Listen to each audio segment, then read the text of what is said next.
In Nigeria, a wedding is not just about two people. It is about two families coming together. It is a day of joy. But for me, today is the day I uncover a lie. Look at this tent. Look at the gold lights and the expensive clothes. Everyone here thinks they are at a celebration. They think I am a happy man. They think I am the golden boy of Lagos. But they don't know what I know. They don't know that my beautiful fiancé and my own big brother have been planning to ruin my life for 5 years. Kwame, why are you standing up? Why are you looking at the door? Sit down. The party is just starting. You shouldn't leave yet. We haven't even finished the drinks.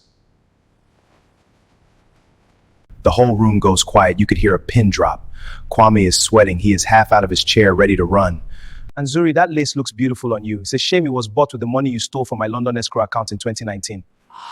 The house my brother built on my back is going to burn to the ground. To understand how we got here, we have to go back to my office. 3 years ago, I came back from London. I was a young architect with big dreams. I wanted to build the most beautiful buildings in Lagos. I worked day and night. I was successful. And because I love my family, I brought my brother Kwame into the business. I made him the boss of the money and the paperwork. I told him. Understood. Brother, we are a team. My success is your success. Absolutely, brother. I gave him a high salary. I bought him a car. I trusted him with everything. While I was drawing blueprints and meeting with builders, I thought my brother was protecting me. I didn't know he was actually jealous. Every time he saw me on the news or heard people calling me a genius, it made him angry. He didn't want to be my partner. He wanted to be me. Then, Kwame introduced me to Zuri. He told me she was perfect. He said she came from a good family. When I met her, I thought I was the luckiest man in the world. She was kind, she was smart, and she seemed to love me for who I was. But it was all a play. It was a movie, and I was the only one who didn't know the script. Kwame didn't find her by accident. He had known her for years. They were partners. He brought her into my life to make sure I was distracted while they emptied my bank accounts. I was so in love that I didn't see the red flags. I didn't see the way they looked at each other when they thought I wasn't watching. I was building a life on a foundation of sand, and the storm was coming. The truth did not come to me in a big explosion. It came in the middle of the night when the whole world was sleeping. It was 3 a.m. on a Tuesday. I couldn't sleep. My head was full of drawings for the new $50 million legacy project. I went to the kitchen to get some water. The house was cold and very quiet. I saw Zuri's iPad sitting on the table. It was plugged in, charging. Usually I never touch her things. I respect her privacy. But that night, the screen lit up with a notification. I picked it up to turn it off. The iPad was not locked. I saw a message. It wasn't from a friend. It was from my brother, Kwame. The message said, "Is the fool asleep yet? We need to move the final $2 million before the wedding on Saturday." My heart stopped. I felt like someone had punched me in the stomach. I sat down in the dark. My hands were shaking. I opened the message app. I started to scroll up. I scrolled for hours. I found a hidden folder of photos and emails.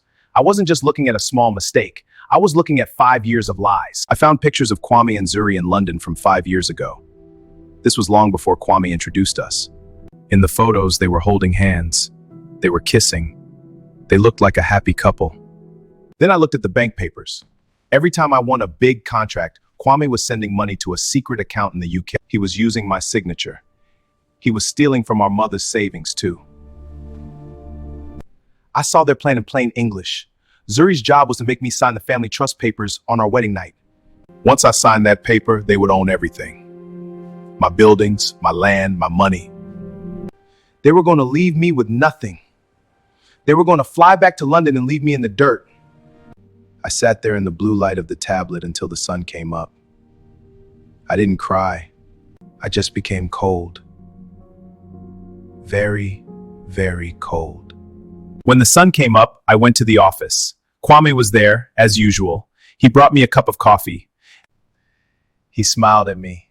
He told me he was so happy that I was finally getting married. Kofi, my brother, you look tired. Don't worry about the big meeting today. Thanks, Kwame, I appreciate it. I have already prepared the papers. Just sign here and I will handle the rest. You need to rest for your big day. Thank you. I looked at the pen in his hand. I looked at the paper. If I signed it, I would lose everything. But if I shouted at him now, he would run away with the money he already stole. I had to play a game. I looked him in the eye and I smiled back. Thank you, Kwame. You are right. I am tired. Let's wait until the engagement party to sign these. We will do it in front of the whole family. It will be a great moment for our legacy. Kwame's eyes lit up. He thought he had won. He thought I was the same soft brother he could control. He didn't know that I spent the rest of the day calling lawyers, private investigators, and the police. I wasn't preparing for a wedding anymore. I was preparing a trap. Before I could deal with my brother and before I could face my fiancée, I had to do the hardest thing of all. I had to face my past. I didn't just have one traitor in my life. I had three: Zuri for the lie, Kwame for the greed, and my mother for the silence. I went to my childhood home that same Tuesday night, the house where she raised two sons on a nurse's salary. It always smelled of turmeric and old books. The lights were low.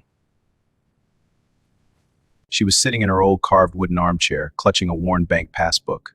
It was the account I had set up for her retirement. The single candle on the table between us flickered, casting long, wavering shadows across the family artifacts on the wall. The whole room felt unstable, like my entire world was tilted. She wouldn't meet my eyes. She knew. Ma, I saw the papers. Kwame wasn't just stealing from the company, he was emptying your account. He used your name to guarantee his UK loans. The banks are coming for this house, Ma. This house, your home. She didn't speak. A single tear rolled down her cheek, cutting through the shadow. Then she spoke, and her words were like a physical slap in my face. I signed the papers. Kwame needed help. I know, Kofi. I signed the papers. Kwame needed help. He said you were too successful, that you were leaving him behind. He said if he didn't do this, his investments in London would fail. He just wanted to be like you. I am his mother, Kofi. I couldn't let him drown. She knew he was very things, and she allowed it because she loved him more than she loved me. Kwame was the weak son who needed protecting. I was the strong son who didn't need anything. She said she didn't realize that in trying to save her elder son, she had just tied an anchor to the younger one and thrown him in the deepest part of the ocean. That was when the game changed. This was no longer $50 million. This was about justice. Saturday night arrived. The engagement party. To the happy couple. And to many more celebrations. Yeah. The Lagos elites were there. Kwame had spent a fortune of my stolen money on the ivory tents, the gold-threaded aso-oke, and enough champagne to fill a swimming pool. A swimming pool in there, we are blessed, it's perfect. Kofi at the table, focusing on Zuri's fan. Zuri looked breathtaking in deep purple lace. She was charming the aunties. Kwame was making a speech about legacy and brotherhood to the investors. Are the pillars of our future. I watched them. I was the guest of honor at my own execution, and I was the only one who knew the executioner wasn't going to pull the trigger. I had already made a deal with the private security team. They were my security now. And the police were waiting outside the Macu gate. My friends, what a joyous occasion. Indeed, to our continued prosperity. And to our great hosts. To unity and prosperity. Yeah. To us all. Yeah. And to many more celebrations. I stood up. I didn't tap the glass. I didn't ask for permission. I walked straight to the stage and took the microphone from the MC. There you go. The feedback hummed through the speakers. One by one, the tables went quiet. The dancing stopped. Kwame looked at me, confused. He thought I was going to give a thank you speech. He even started to clap. Family, friends, distinguished guests. A night was supposed to be about a union, a joining of two houses. But as an architect, I know that you cannot build a house on a foundation of rotten wood. I looked directly at Kwame. The smile stayed on his face, but his eyes started to shift. He knew that tone. That was the tone I used when a building was about to collapse. But I found out that while he was watching my back, he was looking for the best place to twist the knife. A gasp went through the room. I saw my mother in the front row. She put her hand over her mouth. She knew what was coming. I felt a cold surge of power. For the first time in 5 years, I was the one in control. I didn't need to say another word. I just nodded to the technician in the back. The lights in the marquee dimmed. The large projector screen, the one Kwame thought was for a slideshow of my childhood photos, flickered to life. But it wasn't a childhood photo. It was a grainy black and white video from a security camera in a London hotel lobby, dated October 2019. They were lovers. They were love it. They were laughing as they looked at the bank statement, my bank statement. They were lovers. They were love it. They were laughing as they looked at the bank statement, my bank statement. He's too soft, Zuri. He thinks I love him. By the time the wedding happens, The legacy hub money will be in the Cayman account. He'll be lucky he has enough left to pay for the divorce. The room exploded, not with noise, but with the sound of 300 people gasping at once. The room exploded. Kwame's face went from brown to a sickly gray. He looked like he was suffocating. I didn't stay to watch them cry. I didn't stay to hear their excuses. I unpinned the gold-threaded asooke from my shoulder, the heavy, expensive fabric that represented the lie they wanted me to live. I let it fall to the dirty floor of the tent. I let it fall to the dirty floor of the tent. no, wait, don't go! I walked past Kwame. Calling my name. I didn't even look at him while leaving the tent. He wasn't my brother anymore. He was just a ghost in a suit I paid for. I walked out of the marquee and into the cool Lagos night. The buildings I built, the dreams that were still mine. They thought they were the architects of my ruin. They didn't realize that I am the only one who holds the blueprints to my life. And today I decided to tear the old house down so I could build something real. This was the day the Lagos Golden Boy walked away from everything. But the story doesn't end at Marquee. Kwame and Zuri still have the keys to the offshore accounts. And Kofi's mother is still hiding one last secret about their father's will. If you want to see part 2, the legal battle, hit the subscribe button and turn on notifications so you don't miss the next chapter of The Architect's Revenge.